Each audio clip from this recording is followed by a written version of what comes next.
सुधीर मुनगंटीवार यांनी संसद अधिवेशनात महत्त्वाच्या मुद्द्यांवर विचार मांडले असता काँग्रेसच्या दिल्ली आंदोलनावर ते म्हणाले की आंतरराष्ट्रीय AI समिटमध्ये देशाच्या प्रगती संबंधी चर्चा चालताना निषेध करणे योग्य नव्हते। राम मोहन नायडू राजीनाम्याबाबत त्यांनी स्पष्ट केले की चौकशी आधारित कारवाई होईल आणि कोणत्याही व्यक्तीवर आधारहीन कारवाई होऊ नये।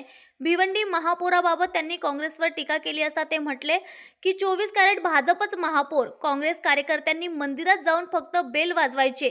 मराठी शाळांबाबतही चिंता व्यक्त केली। रिकाम्या बेंचावर शिक्षक शिकवणार नाहीत, त्यामुळे अभ्यासावर परिणाम होत आहे। संतोष देशमुख धमकी प्रकरणावर मुनगंटीवार म्हणाले गृह विभाग तक्रारीनुसार कारवाई करेल।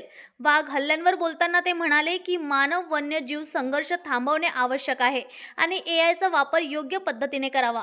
AI समिटमध्ये जे आंदोलन काँग्रेसच्या वतीने करण्यात आलं त्याचा कितीही निषेध केला तरी कमी आहे। साधारणतः राष्ट्रीय स्तरावर किंवा आंतरराष्ट्रीय स्तरावर देशाच्या प्रगतीशी संबंधित एखाद्या विषयावर जर महत्त्वपूर्ण चर्चा संवाद तज्ज्ञांसोबत होत असेल तर हे काही आंदोलनाचं स्थान नाही।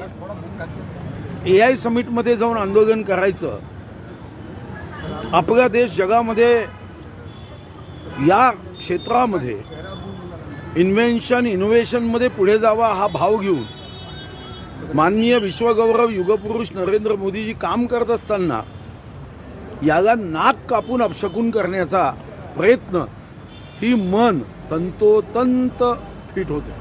तर राम मोहन नायडू यांच्या राजीनाम्याची मागणी रोहित पवार यांनी केलेली आहे। त्या विमान कंपनीच्या मालकाशी त्यांचा संबंध आहे असं म्हटलं काही तिथं चौकशी आणि ती जे काही खरं असेल त्याच्यावर आधारित कारवाई होईल।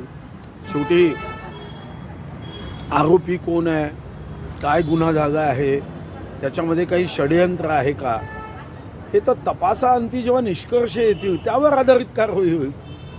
उद्या रोहित पवारनी काही सांगितलं म्हणून एखाद्यावर कारवाई होऊ शकते का? त्यांना तो अधिकारही नाही। त्यांनी त्यांचे मुद्दे मांडले आहे, त्या मुद्द्यावर आधारित चौकशीचा आग्रह करणे, चौकशीवर लक्ष ठेवणे आणि चौकशीचा निष्कर्ष आल्यानंतर त्यावर भाष्य करणे हे करण्याचा अधिकार आहे।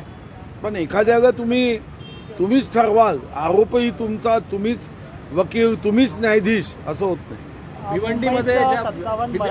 भिवंडीमध्ये ज्या पद्धतीनं काँग्रेसला यश आलंय, चंद्रपूरचं नुकसान भिवंडीमध्ये भरून काढलं, वचपा काढला असं मला तर कधी कधी आश्चर्य वाटतं आपल्या शिक्षण पद्धतीत काही दोष आहे का? अहो, महापौर चंद्रपूरचाही भाजपचाच जागा, शुद्ध भाजपचा, आणि भिवंडीमध्येही भाजपचा जागा। काँग्रेसचं काय आहे? मेरे अंगणे में तुम्हारा क्या काम है असं लोक म्हणतात। तुम्ही कोणाला केलं? हां, चंद्रपूरमध्ये आम्ही काँग्रेसवाल्याला महापौर केलं असतं तर मी समजू शकलो असतो की तुम्ही हिशोब चुकता केला, की आम्ही इकडे काँग्रेसवाला महापौर केला, तुम्ही तिकडे भाजपवाला केला। अहो, तुमचं नुकसान झालं हे जर तुम्हाला समजत नसेल ना तर देवसुद्धा तुमच्या पक्षाला वाचवू शकत नाही। चंद्रपूरचं काय उट्ट काढलं हो? चंद्रपूरमध्ये 24 कॅरेट भाजपचा महापौर आणि तुम्ही भाजपचाच उधार घेऊन केला, म्हणजे काँग्रेस कार्यकर्त्यांनी काय मंदिरात जाऊन नुसतं बेल वाजवायची?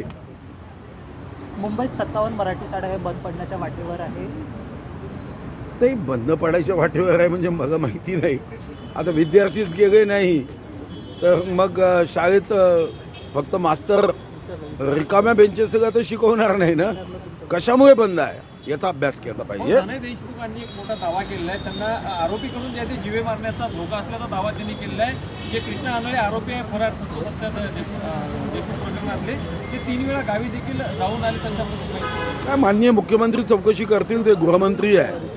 शेवटी या राज्यात शेवटच्या व्यक्तीलाही सुरक्षा देण्याची जबाबदारी गृह विभागाला आहे। या संदर्भामध्ये जी काही तक्रार नोंदवली गेली असेल त्यावर आधारित चौकशी केली जाईल आणि अशी धमकी दिली जात असेल तर त्याला व्यसनही घातलं जाईल धमकी देणाऱ्याला। वाघांचे हल्ले वाढत आहे आणि वाघ मानव संघर्ष वाढत चालला आहे। राज्यमंत्री या खात्याला नाही आहे आणि वनमंत्री मुंबईचे असल्यामुळे त्यांचे दौरे म्हणजे तुम्ही ज्या पद्धतीने करायचे तेवढे होत नाही आहे, त्यामुळे जबाबदारी कोण स्वीकारणार आहे सगळं डे टू डे? यावर मी भाष्य करणे योग्य नाही। वाघाचे हमले थांबले पाहिजे, वन्यजीव संघर्ष मानव वन्यजीव संघर्ष हा कमी झाला पाहिजे. आणि मी तर म्हणतो की याचा सर्वात मोठा फटका जर कोणाला बसत असेल तो विदर्भाला बसतो. शक्यतो या अधिवेशनामध्ये जी मदत केली जाते त्या मदतीमध्येही वाढ करण्याची मागणी मी नक्की करणार. हत्ती, बिबट, वाघ असे 3 जे प्राणी आहे त्या तिन्हीसाठी काय मागणी होणार आहे अधिवेशनात? नाही, चर्चा होईल तेव्हा मी काही मुद्दे घेऊन काढले आहे. ते मुद्दे मी मांडणार आहे. कारण AI उपयोग करणं आता गरजेचं आहे. AI उपयोगच आम्ही आता सध्या ज्या पद्धतीने पाहिजे त्या पद्धतीने करत नाही आहोत. आम्हाला हे या दृष्टीने हे मानव वन्यजीव हा संघर्ष थांबवावाच लागेल.